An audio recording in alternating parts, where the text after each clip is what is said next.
रसूल अल्लाह ने 5 खूबसूरत हदीसें बताई। नंबर 1, तुम में से बेहतरीन शख्स वो है जो ना किसी को तकलीफ दे और ना किसी की तकलीफ का जरिया और सबब बने।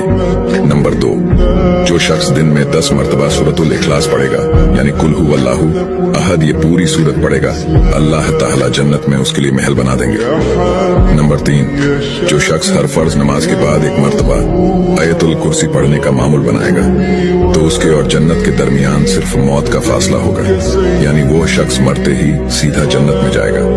नंबर 5, जो शख्स घर से निकलते वक्त ये दुआ पढ़ेगा, बिस्मिल्लाहि तवक्कलतु अला अल्लाह ला हौला वला कुव्वता इल्ला बिल्लाह, तो अल्लाह ताला शैतान के शर से उसकी हिफाजत फरमा देता है, और जिस काम को वो निकला अल्लाह ताला उसमें आसानी पैदा फरमा देता है। नंबर 5, रसूल अल्लाह ने फरमाया, वो शख्स हरा भरा रहे, हंसता खेलता रहे। जो शख्स मेरी हदीस सुने, उसको महफूज रखे और उसको दूसरों तक पहुंचाए।